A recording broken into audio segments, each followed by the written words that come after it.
Hello friends, welcome to Pandiyanadu சமையல். இன்னைக்கு நம்ம பார்க்க போற ரெசிபி என்னன்னு பார்த்தீங்கன்னா, ஒரு சூப்பரான டிஃபன் ரெசிபி தாங்க பார்க்க போறோம். ஒரு டிஃப்ரெண்டான தோசை தான் இன்னைக்கு பண்ண போறோம்.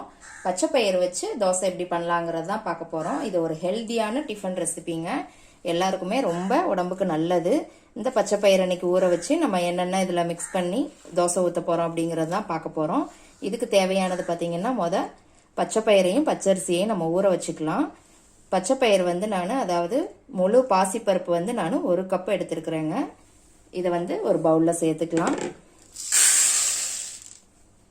அதே கப்புக்கு 1/4 கப்பு பச்சரிசி எடுத்துருக்குறேன். நீங்கள் பச்சரிசிக்கு பதில் இட்லி அரிசி கூட இதில் போட்டுக்கலாம். இதை இப்போ ஒரு 2லேருந்து 3 டைமு நல்லா கழுவி எடுத்துக்கலாம். இப்போ இதை நான் 2-3 டைம் நல்லா கழுவி எடுத்துக்கிட்டேங்க. இப்போ இதை நம்ம ஊற வச்சிடலாம். அதுக்கு தண்ணி ஊற்றிக்கோங்க. இது ஒரு 5லேருந்து 6 மணி நேரம் பக்கம் நல்லா ஊறணுங்க. நல்லா ஊறினாதான் உங்களுக்கு நல்லா அந்த பயரெல்லாம் நல்லா பெருசு பெருசாக தோசையும் நல்லா சாஃப்டாக கிடைக்கும் உங்களுக்கு. அதனால குறைஞ்சது ஒரு 5 மணி நேரமாவது ஊற வைங்க. இப்போ 6 மணி நேரம் பக்கம் நான் ஊற வச்சிருக்கிறேங்க. நல்லா ஊறிடுச்சு. பயரெல்லாம் நல்லா பெருசு பெருசாக வந்துருச்சு பாருங்க. இப்போ இந்த தண்ணியை நம்ம வடிகட்டிக்கலாம்.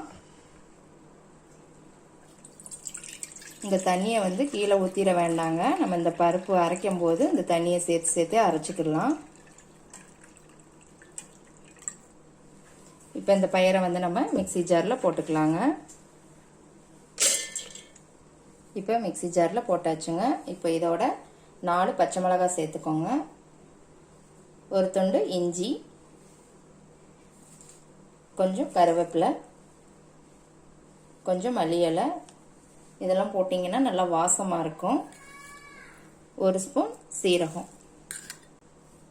இப்போ வடிகட்டின தண்ணியை கொஞ்சம் சேர்த்து மிக்சியில் நல்லா நைஸாக அரைச்சி எடுத்துக்கலாம். பாருங்கள், நல்லா நைஸாக அரைச்சி எடுத்துக்கிட்டாச்சுங்க. இப்போ இதை ஒரு பவுலில் மாற்றிடலாம். இப்போ இதுக்கு தேவையான அளவு உப்பு போட்டுக்கலாங்க. இதை நல்லா மிக்ஸ் பண்ணி விட்டுக்கோங்க. தோசை மாவு பதம் தாங்க. இந்த கன்சிஸ்டன்சியில் இருந்தால் போதும். இதை நம்ம இப்படியேவும் தோசை ஊற்றிடலாங்க. புளிக்க வைக்கணும்னு அவசியம் கிடையாது. இப்போ ஒரு தோசை கல் வச்சிருக்கிறேங்க. கல் சூடானதை நம்ம மாவு ஊற்றிடலாம். கல் சூடாயிருச்சுங்க. ஒரு கரண்டி மாவு எடுத்து இந்த மாதிரி லேசாக ஊற்றுங்க. ரொம்பவும் தடியாகவும் ஊற்ற வேண்டாம், ரொம்ப லேசாகவும் ஊற்ற வேண்டாங்க.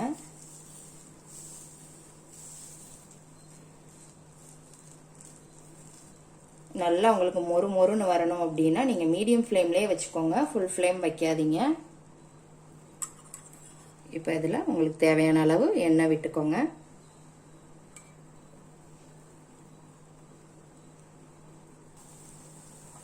இப்போ ஒரு பக்கம் வெந்துருச்சுங்க. நம்ம பெரட்டி போட்டுக்கலாம். பாருங்க எவ்வளோ சூப்பராக இருக்குதுன்னு. இது ரொம்ப ஹெல்த்தியான தோசைங்க. குழந்தைங்களுக்கெல்லாம் அவ்வளோ நல்லது. இது அடிக்கடி உடம்புல சேர்த்துக்கோங்க. வீக்லி ஒன்ஸாவது கண்டிப்பாக சேர்த்துக்கோங்க. பயராக தாளிச்சு கொடுக்கலனாலும் இந்த மாதிரி தோசையை ஊற்றி கொடுத்தீங்கன்னா குழந்தைங்க விரும்பி சாப்பிடுவாங்க.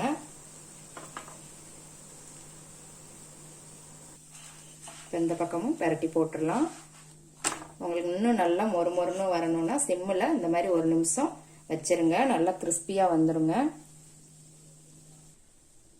பாருங்க, நல்லா மொறு மொறுன்னு ரெடி ஆயிடுச்சு. இந்த மாதிரி ரோல் பண்ணி கொடுங்க.